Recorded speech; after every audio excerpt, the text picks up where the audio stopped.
What's up guys? In this tutorial, I will show you how to create a group chat on Facebook Messenger. Group chats are great for staying connected with friends, family or colleagues, and setting one up is super simple. First, open the Messenger app on your device. On the chats page, tap on the new chat button in the top right corner. This will open a screen where you can start a new conversation. Now, select the first person you want to add to the group. It doesn't matter who you choose initially.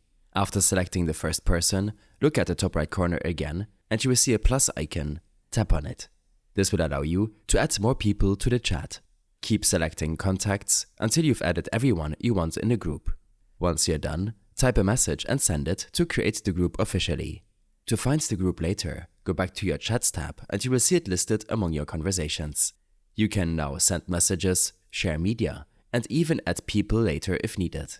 I hope this helped you out. Leave a comment if you have any questions and see you in the next one.